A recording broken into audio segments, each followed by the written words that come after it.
Welcome to the Starfleet Leadership Academy. Leadership development told through the lens of Star Trek.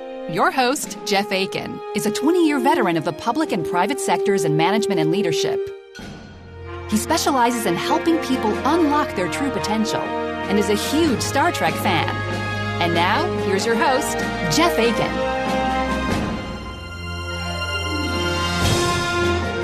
Welcome. Thanks for joining me today. Wouldn't it be awesome if you could just take all your distracting thoughts and put them somewhere else? I mean, imagine how productive you'd be. Well, it may sound good, but believe me, it's not all sunshine and rainbows, as we're going to see. I'm also going to talk about how to stand up for your team and share the ultimate secret to accomplishing even your wildest dreams. All of this as we start the third episode of the 6th season of The Next Generation, Man of the People.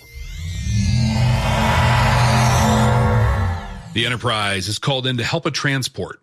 There's a negotiator, a mediator on board named Alcar that's brokering peace talks between two warring factions on the planet Recag-Saronia. The ship's in rough shape. They beam the mediator and my mother over so they can get him taken care of quickly. Troi, the counselor on the ship, meets him in the transporter room and is going to take Alcar to Picard. The mom freaks out. Super weird. Don't pursue him. I won't have it. I'll stop you. Yeah, that's what we call a red flag. Yikes.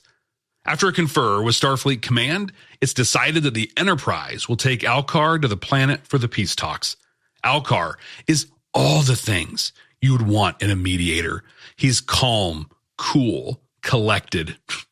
Hey, quick story.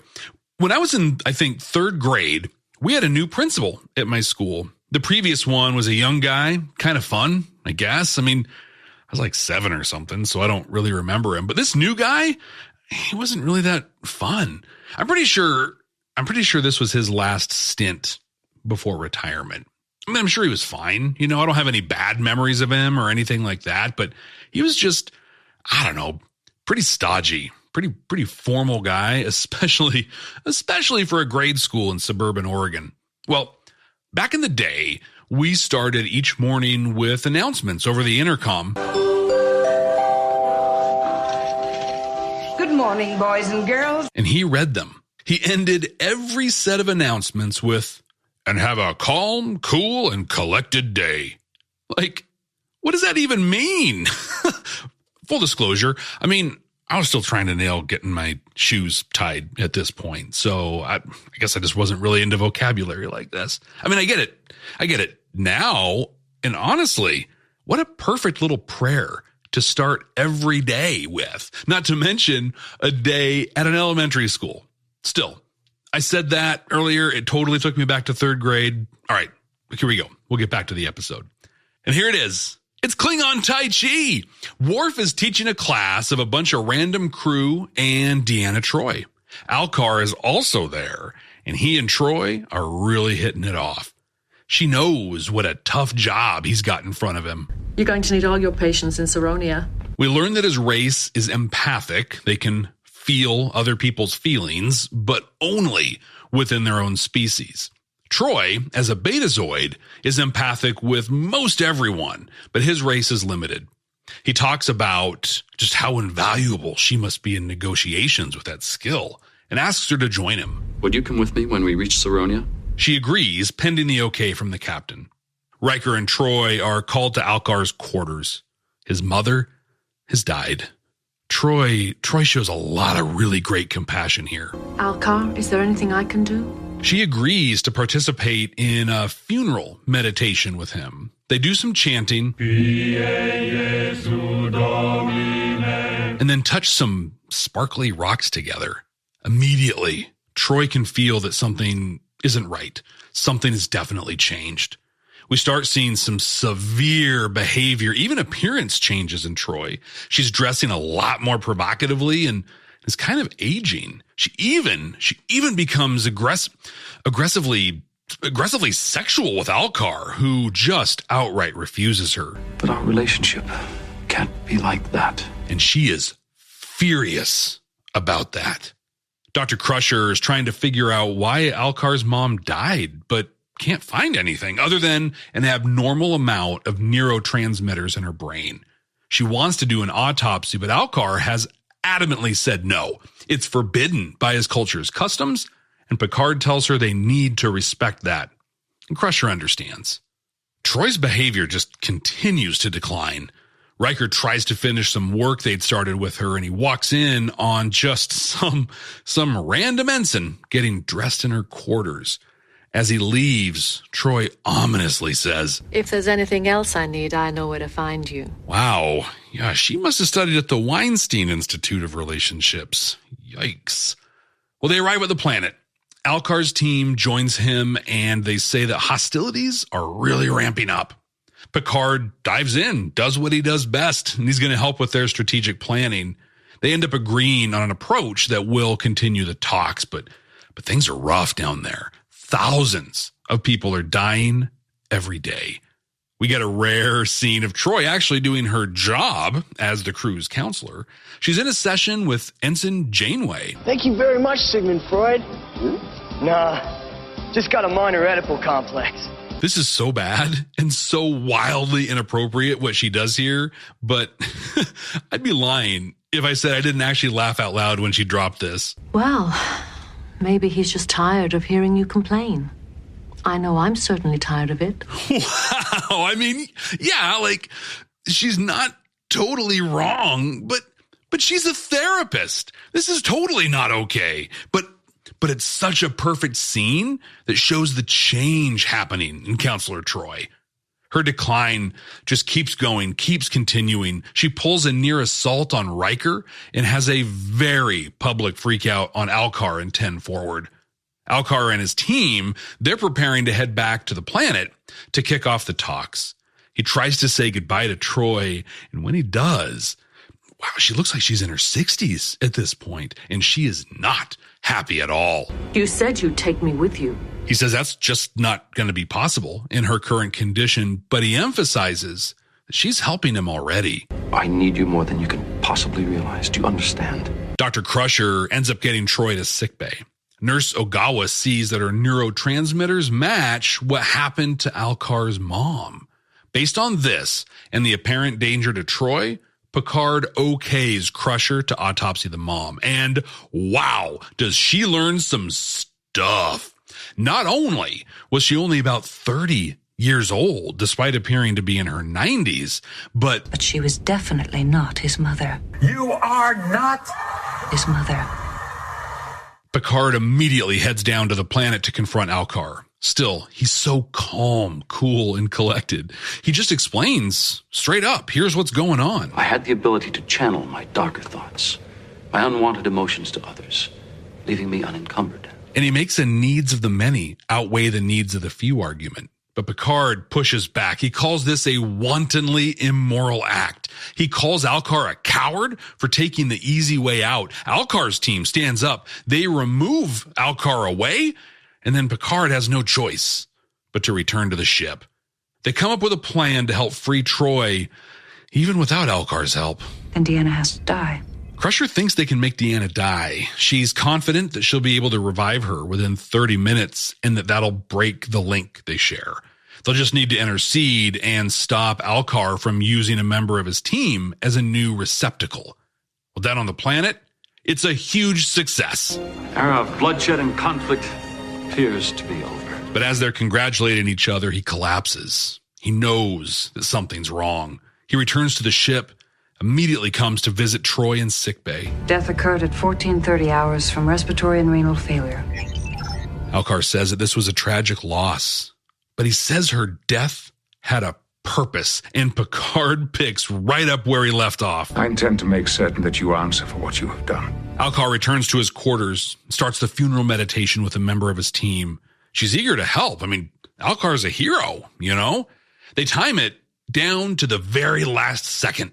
Crusher revives Troi, and they beam his teammate away from him. All the psychic energy comes flooding back to Alcar. He ages rapidly and is in a lot of pain. I mean, dude must have had a lot of unwanted and dark thoughts. Once the energies have all returned to him, he slumps on the floor, dead. I'm not sure this is what Picard had in mind, but, well, here we are. Troi de-ages and returns to normal. She was aware of what was happening to her the whole time, but she couldn't stop it. She says, It's as though I'm looking at a holodeck projection of someone else. And then she thanks Riker for standing by her through it all. When this episode came up, I was hoping it'd be a part of the Worf does Tai Chi, but calls it some Klingon thing arc that I've made up in my own head. And I was right. But that's not the only cool thing about this episode. With a topic that could have been super problematic, we end up with a fun but serious episode that very much highlights the gift that is Marina Sirtis. Come to Quark's Quark's fun. Come right now. Don't walk. Run. There are a lot of really great Star Trek podcasts out there. My favorites are the ones that use Star Trek as a lens into something else. You know, like leadership. Well, I want to share a great podcast that uses and watches Star Trek in a really unique way. Hosted by Kevin C. Neese, the author of The Gospel According to Star Trek, the original crew, Mike Poteet, David Atwell, and Tim Van Orden, The Gospel According to Star Trek podcast is a twice-weekly show that explores Star Trek new and old from a Christian worldview perspective, seeking to reveal the sacred in the human adventure. Episodes start with a review of the Star Trek they're going to be discussing. And then they explore really great topics like diversity, mental health, theology, and philosophy. They've had fantastic guests like the production team from Women in Motion, Star Trek Sue from Women at Warp, and author and activist Blair Imani. Kevin and crew are currently celebrating the 35th anniversary of The Next Generation and reviewing the latest episodes of Picard and Strange New Worlds. You can find The Gospel According to Star Trek podcast anywhere you get your podcasts or at anchor.fm/GATST. That's The Gospel According to Star Trek podcast. I'm Austin Lugo. I'm Andrew Harp. This is With Nothing to Say. And let's talk about movies. With over 3,000 films logged, Andrew and I, best friends since middle school, have dedicated our lives to watching, making, and talking about movies. Each week, Andrew and I handpick a movie he's seen, I've seen, or neither of us have seen, and dive deep into anything and everything two wannabe cinephiles could ever think of. From horror to dramedy, we do it all. So join us as we talk about everything movies, and maybe you too can become a bona fide cinephile. Has this ever happened to you while you were watching Star Trek? Aaron, honey, pause. Why did Nog just say their first set of ears? I mean, it's weird that he didn't call them lobes. Okay, but first set? Do Ferengi lobes fall off and they grow new ones? Or are they supposed to grow in layers? I don't know. I've never heard anything about it. Ha ha ha. Wait, why do you think their ears would fall off? Is there some kind of animal that really does that? Listen to me, biologist, and frequent episode pauser, Kelly Voss. And me, lifelong Star Trek fan and engineer, Aaron Strum. As we share the conversations we were already having at our house anyway. The Spinal Frontier comes out on your favorite podcatcher every second and fourth Monday. You can follow us at Spinal Frontier on Twitter and Spinal Frontier Pod on Instagram for updates. Okay, honey, you can press play. Parenting can be tough, and so is being a teen. But sharing stories, even the tough ones, are how we come together and strengthen our village. Connect with your teen through these stories. Welcome to Hey, What Did I Miss? Be sure to hit that subscribe button on Apple Podcasts, YouTube, or wherever you get your podcast. I do carry a select line of unique artifacts and gemstones indigenous to this region. If you were just reading this episode on the page or, listening to a recap on a podcast, it's honestly not that great. Like, it's a cool idea, cool concept, just not written really well. But I feel there are three things that save this and actually make it a really enjoyable episode. There's Picard being his best self. He's sticking to the rules and he's railing against immorality. So good. Then there's the perfect relationship between Troi and Riker. And finally, probably the biggest contributor is Marina Sirtis. She's so good. Through the run of TNG, she does not get a lot to do.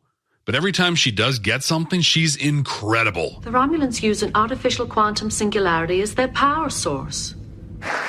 I will never forget that line. It's in there, even with the menopause. It's in there for all eternity. And this episode was no different. Will Riker and Deanna Troi's relationship goes back to the very first. It goes back to before the very first episode of The Next Generation and the second episode of the Starfleet Leadership Academy.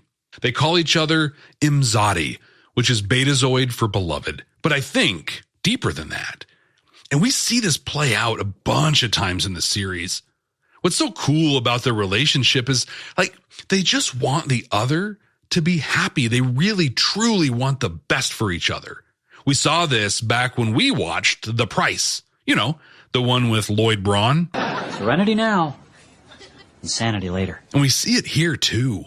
Troi has just, finished with a young ensign and is trying to get a rise of jealousy out of Riker, but he's so cool with it. Deanna, I'm sorry I intruded.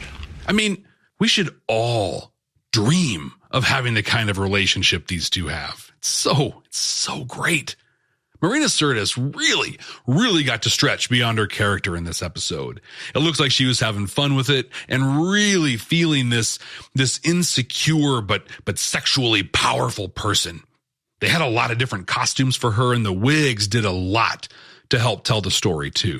But the unsung hero in her performance has to be the makeup. Star Trek does not do a really great job olding people up, but this was really good. You're old. She was able to act through the makeup, and it wasn't distracting like when McCoy visited the ship in Encounter at Farpoint. There's two super fun scenes in this one. First, what is easily one of the greatest lines in all of Star Trek. Have you mated with him yet?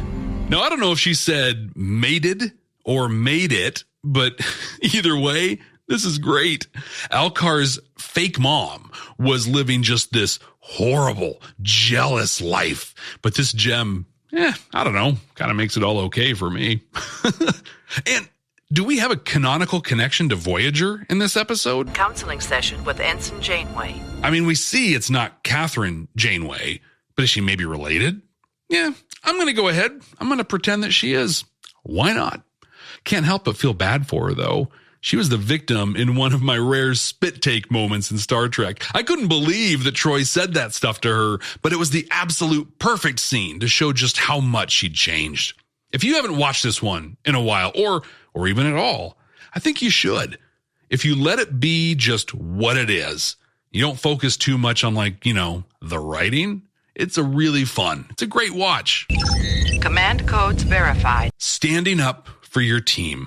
It's what any manager should do, period. Picard does exactly that in this episode, and I'm going to talk about how you can do the same thing. And in a passing bit of dialogue, Commander William T. Riker reveals the secret to accomplishing, anything that you want to. The Starfleet Leadership Academy is supported by listeners just like you. Click the link in the show notes to support this podcast. Alcar is a cheater. He's a coward. He's taken the easy way out and literally leaving a trail of bodies in his wake. We all have distracting thoughts, feelings, and emotions. We all struggle with focusing on the task at hand sometimes, but he refuses to deal with those. He refuses to even have them. He chooses to use people so he can dump all of those thoughts onto them, leaving him, here we go again, calm, cool, and collected, so he can be a legendary peace mediator. Now, we don't know how long this has been going on. Based on how old he gets at the end, though, when he dies, I got to imagine it's been a really long time. But someone finally stands up to him. Someone who doesn't believe the ends justify the means. Someone who values every single life. Yep. Alcar encounters Jean-Luc Picard. Picard confronts him on the planet's surface, and he does not back down. He sees Alcar's actions for the crimes they are and is going to see him held accountable for them. I'm willing to risk my life simply to help others. Do you think that makes you appear courageous? Because you're mistaken. You're a coward, Alka. You exploit the innocent because you're unwilling to shoulder the burdens of unpleasant emotions. Well, this time you will be held accountable. But I believe his passion in this moment comes not just from his ideals, but from the fact that it's a member of his crew, his team, that's being threatened. In the Starfleet Leadership Academy episode on Deep Space Nine Inquisition, I challenged you to Cisco up when it came to the members of your team. That's where you stand up for them, no matter what. And Picard absolutely Cisco's up here. But how easy would it be to just agree with Alcar? I mean, he's so calm here. It's almost infectious. And the thing is, like, he's not necessarily wrong either. Ask the Ceronian and Ricog children to go to bed each night in fear of their lives. That is totally understandable. His explanation would convince, I think, most people that what he was doing was okay. It's convincing him that it's okay, but not Picard. Picard demands that people be the best they can be. And if Alcar were his best, he could be an incredible mediator, even with his unwanted thoughts. But what does this mean to you? What difference can it possibly make when you stand up for a member of your team? Honestly, like seriously, it makes all the difference in the world. I used to have a small team of attorneys that I worked with. They handled so very much paperwork, and all of it was really critical.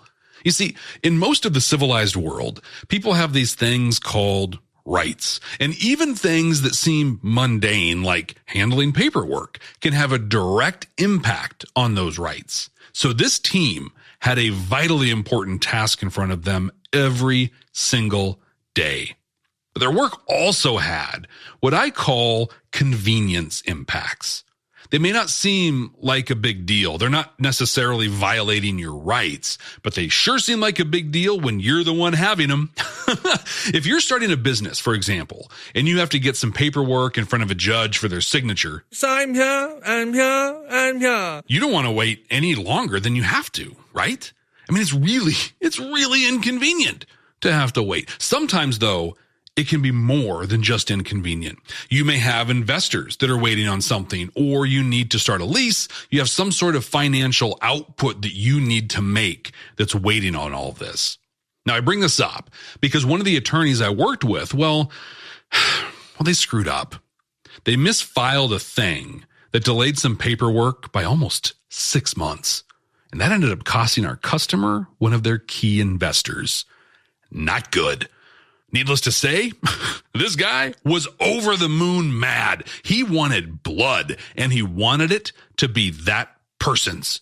I spent a long time listening to him, apologizing, eating the obligatory humble pie that often comes with customer service. But nothing I could offer was good enough. He wanted this person fired, and he even filed, I don't remember if he actually filed or just threatened to file, but he tried to file at least a civil lawsuit against them. Now, I could have taken the easy route and totally fired the attorney. I mean, just kick off a process with HR. Aaron, HR is a joke. I can't do anything about anything. Provide some justification, and boom, they're gone. And the customer thinks they're happy. But I didn't do that. I didn't do it, first of all, because I'm not a huge jerk that just bends to the will of my every customer. And secondly, because this attorney was a member of my team and someone I wasn't only committed to standing up for, but I'm committed to Ciscoing up for. And I Ciscoed up.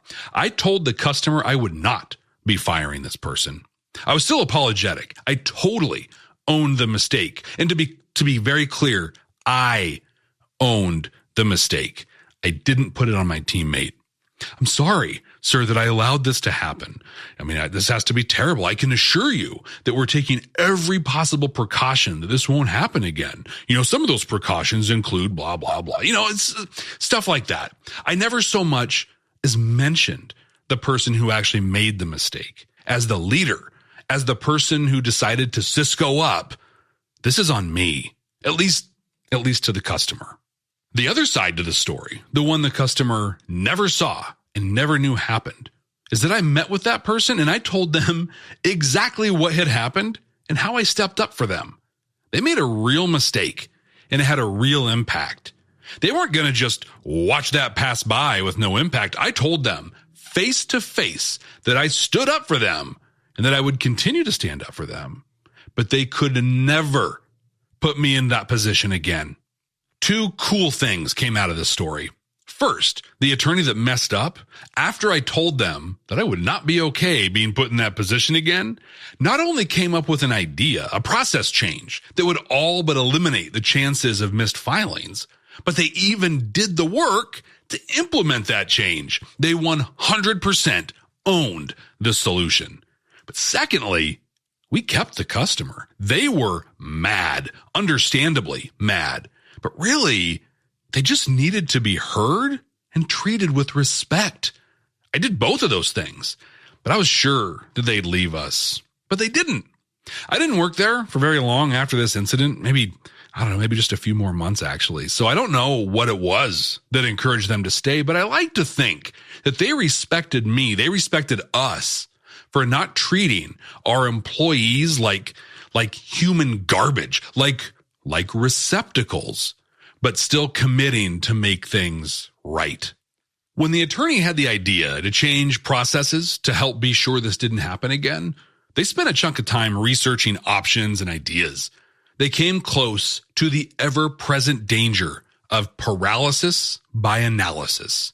But they used a secret tool that Riker actually demonstrates in this episode that all but guaranteed they'd accomplish their goal. Like, how often do you have a cool idea or dream up something you want to do?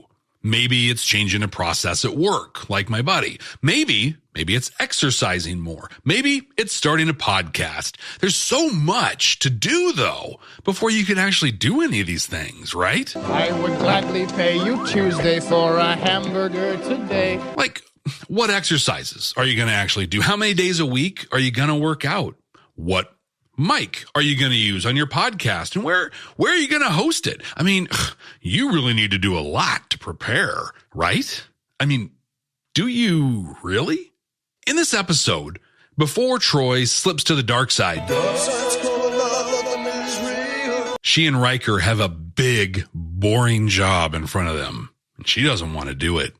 But listen to how Riker responds. Does it have to be today? It's not going to be any easier tomorrow. It won't be any easier tomorrow.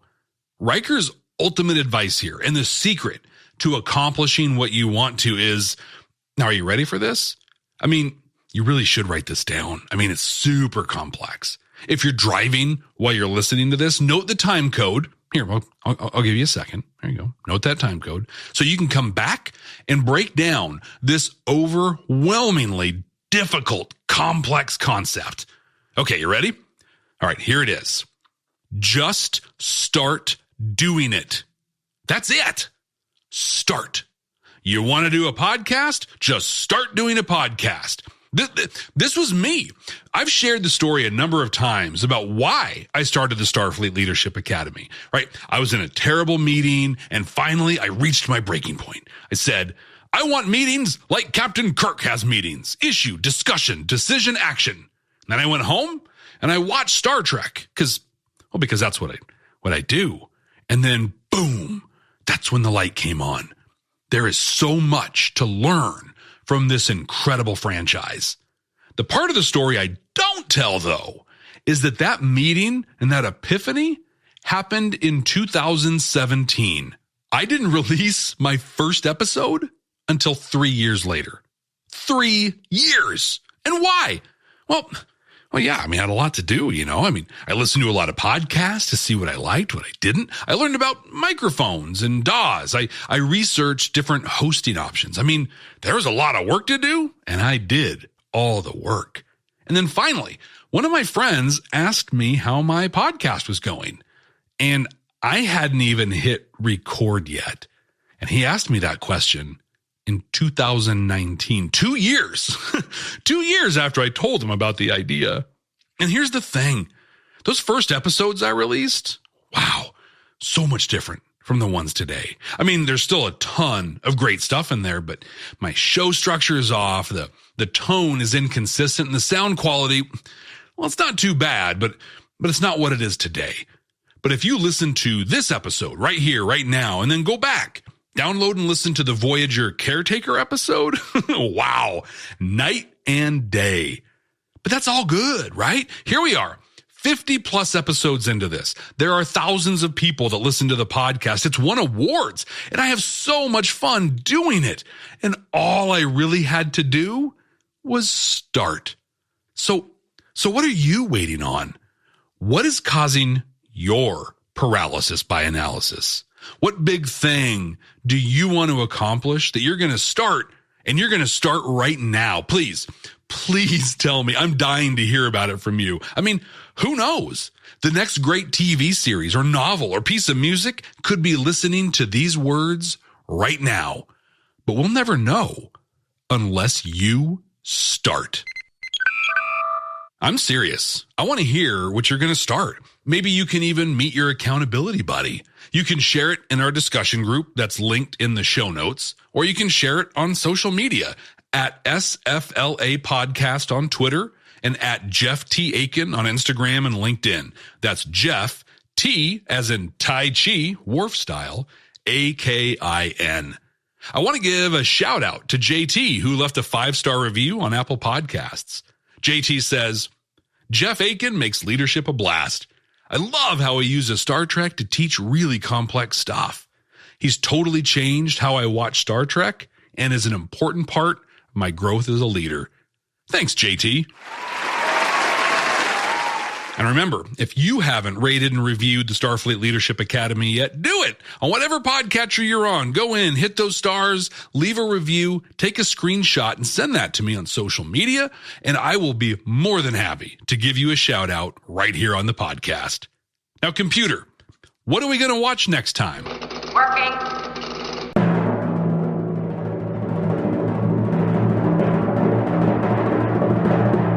Episode 25 of Enterprise's first season, 2 days and 2 nights.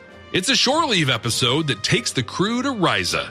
I think this is going to be our first visit to Risa, which is a great setting for a bunch of really super different stories. And yeah, I'm only being a little bit sarcastic when I say that. Still, if the crew's going to have a good time, so are we. And until then, ex astra scientia.